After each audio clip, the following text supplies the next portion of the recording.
పూర్వం యమునా నది తీరాన ఒక ఋషి నివసిస్తూ ఉండేవాడు. ఆయన ఎన్నో సంవత్సరాలు శివుని దర్శనం కోసం ఘోర తపస్సు చేశాడు.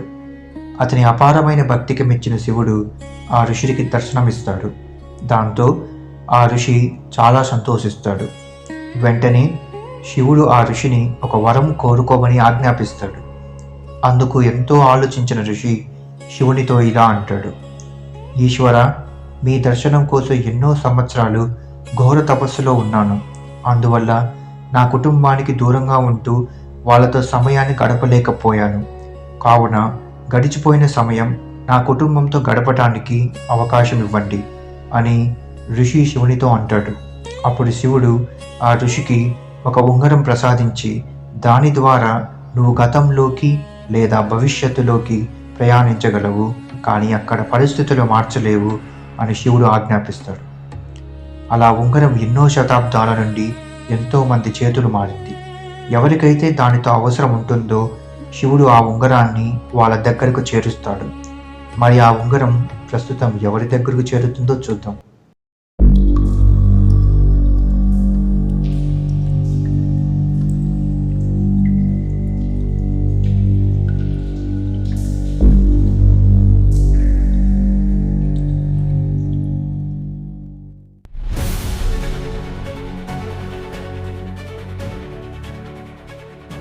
అసలు నిజంగా ఏదో చెప్పాలంటే మనం అందరం సంతోషించాల్సిన విషయం. ఎందుకంటే ఆ కుర్రాడెవరు, ఆ నిఖిల్ వంశీ, అతను ఆల్ ఇండియా ర్యాంకర్ అవ్వడం చాలా సంతోషం.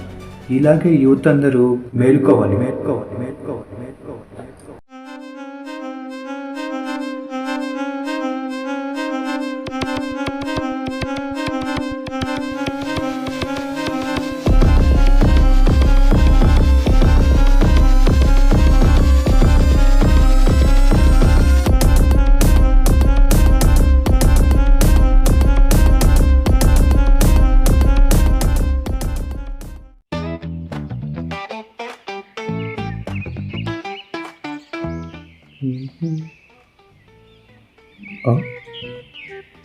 ఇదేంటిది?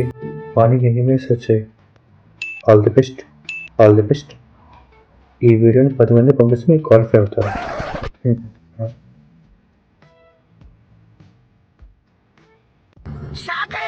ఏమైంది వీళ్ళందరికీ?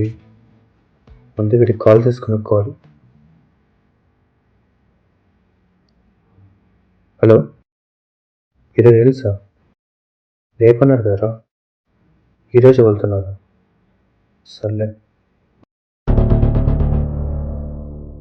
10th పాస్ అయిన తర్వాత ఎన్నో ఆశలతో ఇంటర్లో జాయిన్ అయ్యాను. ఎలాగైనా జేఈ ఎగ్జామ్ క్రాక్ చేసి ఐఐటి బాంబే, ఐఐటి చెన్నై లేదా కనీసం ఎన్ఐటీలోనే సీట్ కొడతామని ఫిక్స్ అయ్యాను. దాంతో బుక్స్ కూడా తెచ్చుకొని చదివేద్దాం అనుకున్నాను. దసరా రోజు మంచి రోజు అంటే ఆ రోజు ఎగ్జామ్ కూడా అప్లై చేశాను.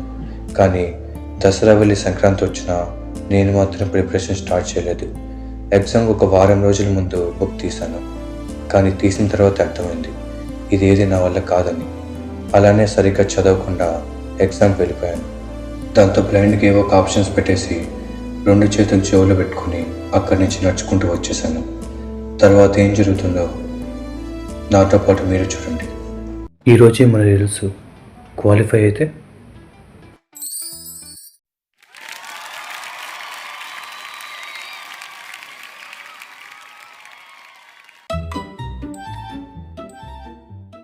ఈరోజు నేను ఇలా ఉండడానికి కారణం మరెవరో కాదు, నేనే.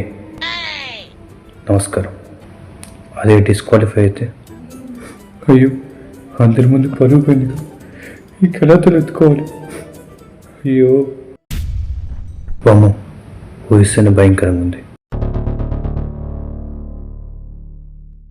రీల్స్ వచ్చేస్తుంటాయి. వెబ్సైట్ ఇక్కడ కనపడింది. ఎస్, ఈ హాల్ టికెట్ ఇక్కడ,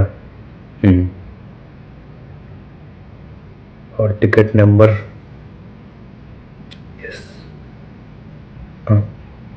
ఓపెన్ అవ్వు. షా, ఏంటిది ఓపెన్ కావట్లేదు? ఎందుకే ఇండియా డెవలప్ కావట్లేదు? ఎంతసేపు రా, టీవీ పెట్టి చూద్దాం.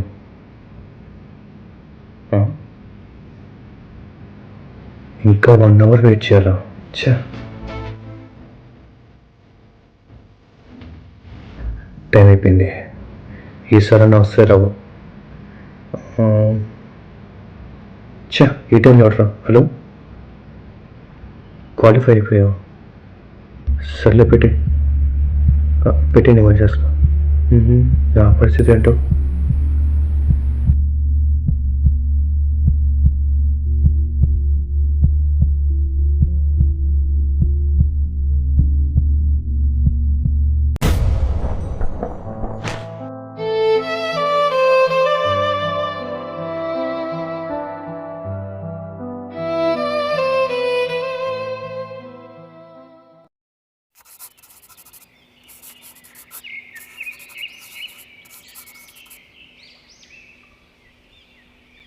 ఛా! ఒక్క ముక్క కూడా అర్థం కావట్లేదు. మార్నింగ్ ట్రై చేస్తున్నా, ఏం సాల్వ్ చేయలేదు. సిలబస్ చూస్తే ఇంత ఉంది. కెమిస్ట్రీ నుండి ప్రాబ్లమ్స్ అయితే ఇంకా మ్యాథ్స్ ఏం చేస్తాను. అప్పుడే బాగా చదివినా పాస్ అయిపోయాను నేను. ఇప్పుడు మళ్ళీ అక్కడికి వెళ్ళి మొత్తం చదివి పాస్ అయిపోతే ఎంత బాగుంటుందో. చదవాలని ఇంట్రెస్ట్ కూడా పోతుంది.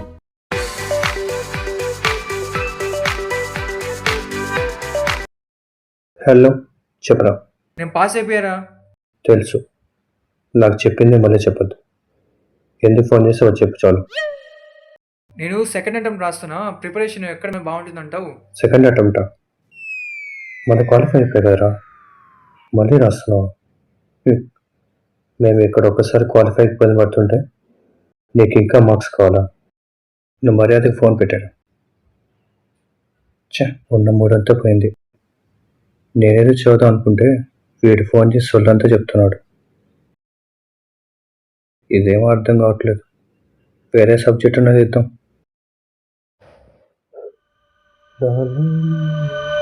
ఎక్కడ పెట్టానంట? ఇది మ్యాథ్స్ కాదు. ఎక్కడ ఈ సౌండ్ ఏంటి? ఏంటలే మళ్ళీ వచ్చిందే. ఈ బొమ్మ ఎవరు ఇక్కడ పెట్టారు?